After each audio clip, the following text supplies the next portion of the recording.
Erin Patterson, The Mushroom Murderer, Part 5. Hello, I'm H.G. Tudor. As we consider the evidence in respect of making a determination as to what Erin Patterson might be, we now look at her working history. She was born Erin Scudder, and she grew up in a middle-class suburb of Melbourne called Glen Waverley. She initially pursued a science degree but left the programme, later studying accounting, before transitioning to air traffic control training. This was all prior to 2001. One thing that is evident with regard to Patterson's working history is the fact that she had a tendency to drift between careers. And that was something of a lifelong pattern, which might suggest that she had a difficulty fitting in, and the possibility that she lacked accountability as a consequence of this somewhat haphazard career path.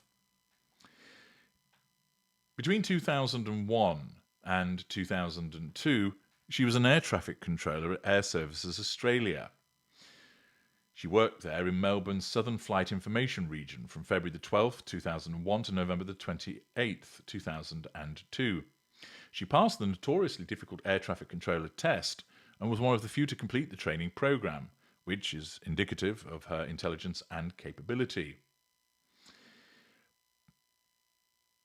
Patterson, however, was fired from her air traffic controller job in November 2002 for lying about her working hours. She reportedly left work early, claimed the time, and lied about it when caught on CCTV, earning her a reputation as a pathological liar among colleagues. Such behaviour would show a sense of entitlement, a lack of accountability, an absence of emotional empathy for her employer, and, of course, not only the act of lying about her working hours, but then lying about it later when caught on CCTV. Colleagues nicknamed her Scudder the Nutter and Crazy Erin, reflecting the perceptions of her as strange and super secretive. She was the only person in her 14-person training group to decline every invitation to social activities, painting her as a solitary figure. This is interesting because, as you know, the narcissist needs to feed off other people.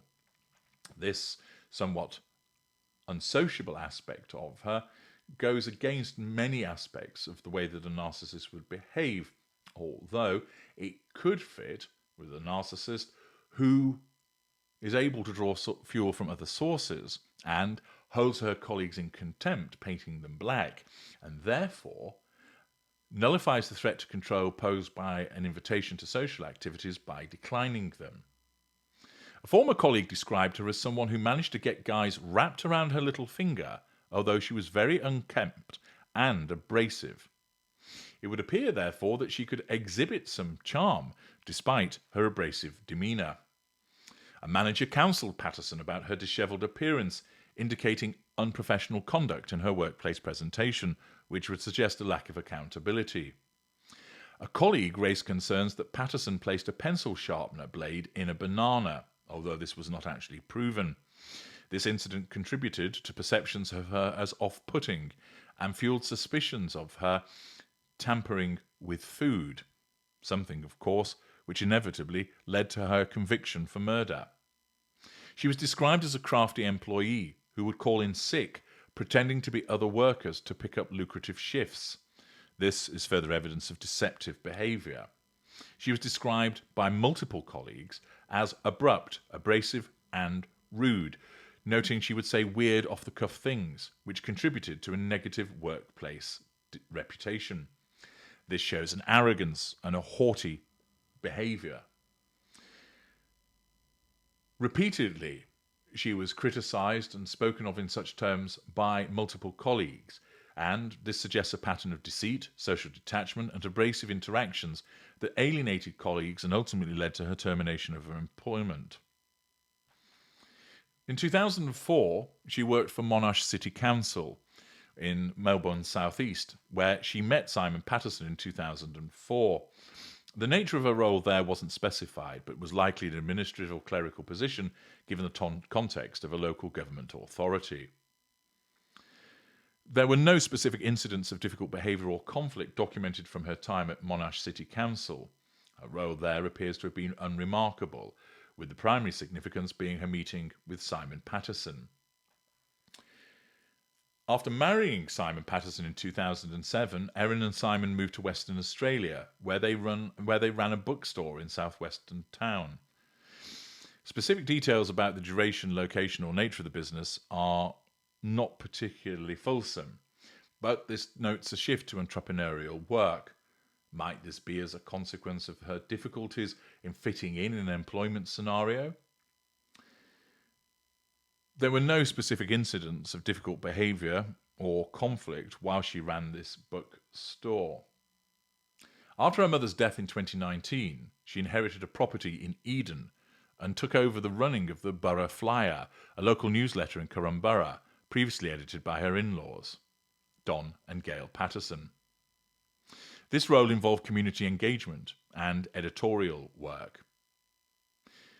Her strained relationships with her in-laws, who previously managed the newsletter, might have created underlying tensions while she was the editor of the Borough Flyer, but there were no specific allegations of poor behaviours during her tenure as the editor.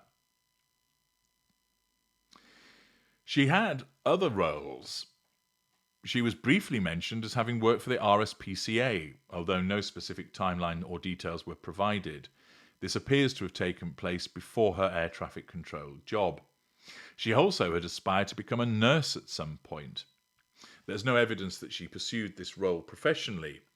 Again, this exhibits her drifting with regard to career paths, but also is noteworthy because if she sought to pursue a career as a nurse, this might accord with the suggestion that she was an individual that wanted to create problems which she would then be seen to solve, which would result in her being seen as some kind of hero and garner attention.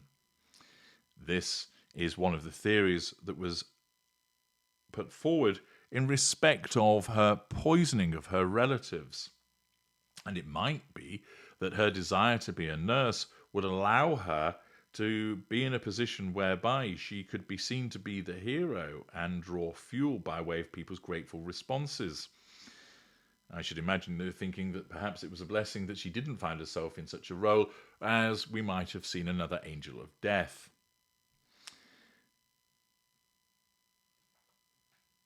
Patterson's behaviour in professional settings, particularly during her air traffic control tenure, does demonstrate certain narcissistic traits. Her abrasive and deceptive behaviours, lying about hours and social isolation, could be where she sought acceptance but reacted excessively and disproportionately to perceived rejection, which would be a threat to her control.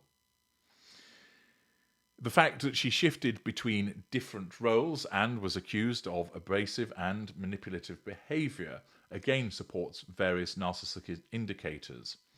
Interestingly, other roles didn't see her manifesting the similar behaviour to that which she did when she was an air traffic controller. Might it be the case there that there just simply wasn't any reported evidence, or was she better able to manage her behaviours in those environments? More to think about in relation to Erin Patterson as we then move on to our next part to consider further aspects of her behaviour that took place when she was on remand in prison. Join me there.